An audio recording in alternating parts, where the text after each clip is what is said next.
Because if you're not that right person and you have every opportunity put in front of you, but you don't see them, they will pass you by. I was a very rowdy kid when I was young, and because of that, I had lots of surgeries. And one of my favorite things to do in recovery was to read encyclopedias, because then I could take my mind somewhere else completely and really dive deep into the subject to the point where the pain would fade. And I loved reading about birds in particular, specifically birds of prey.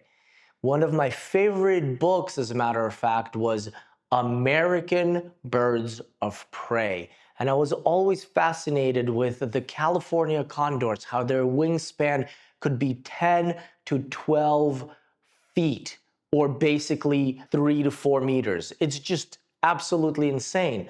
I always wanted to see one in person. So when I blew my fingers off, one of the books that I got and I used to read over and over and over was that book. And consciously or unconsciously, birds became part of my guiding light. They became part of the signs and the guides that I know bring me towards the light. And ever since then, I've had really interesting experiences with birds. And one of them I'm going to share with you right now. During one of my birthday hiking trips, which was actually my sister's idea, we took some time and went deep into the Grand Canyon. And when we were at the very edge, we saw the most incredible sign I have ever seen.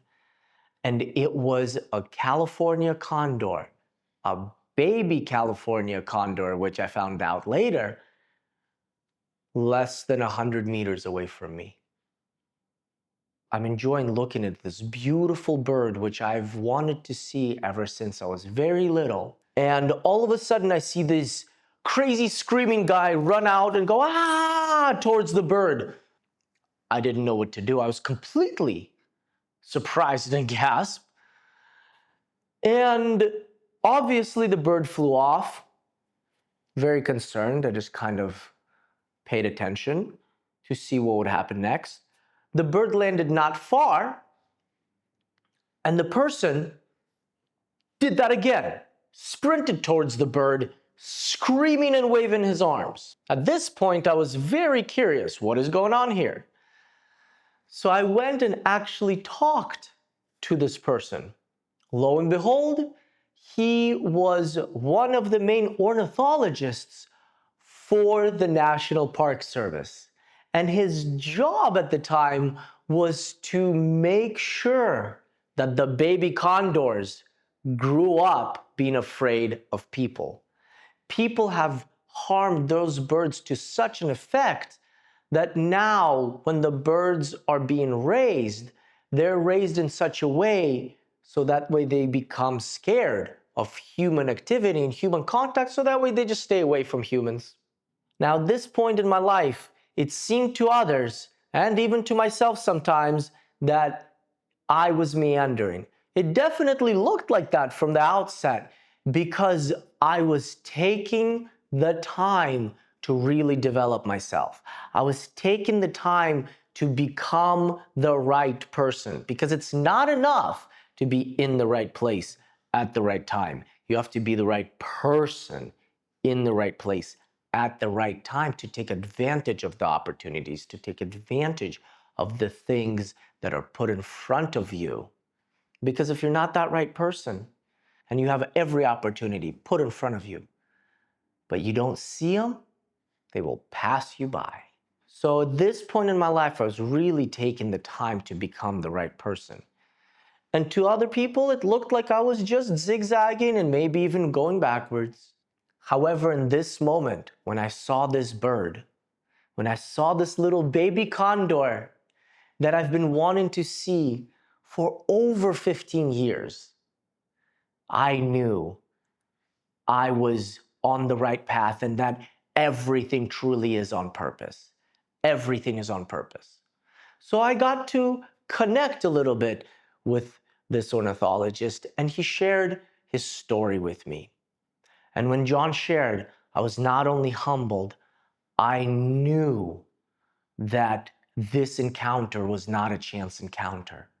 I knew that this entire trip culminated for this, that this entire purpose of this whole trip was not to spend time for me just to connect with my family, but the entire purpose of this trip, the main purpose, was for me to connect with John and experience. And John shared something incredible with me.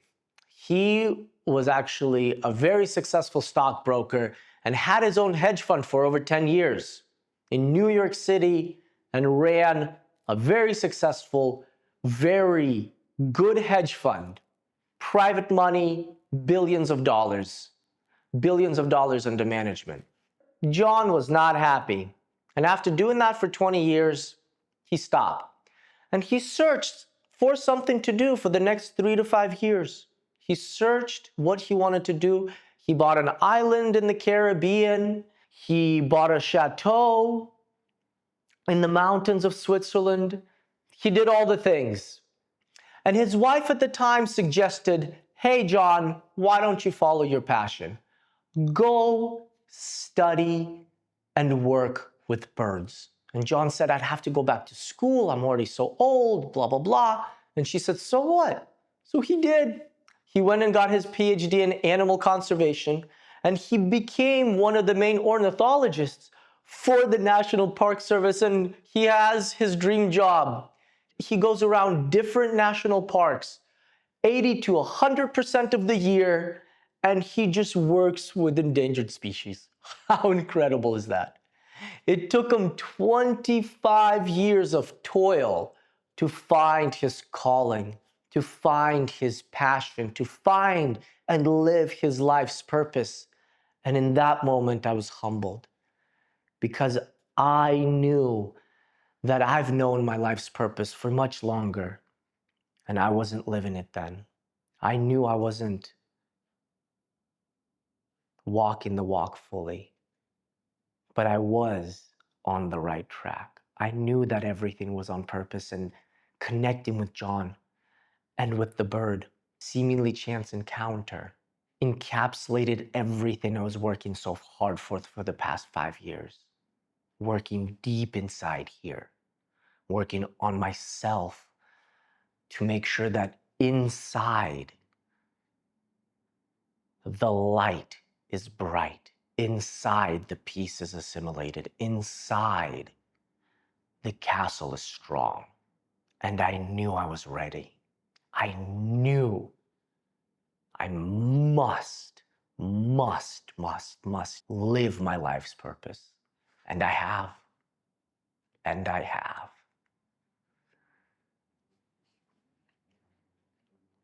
And I've had many, many bird guides and signs before and after, but that is definitely one of the powerful encapsulating stories that I wanted to share with you.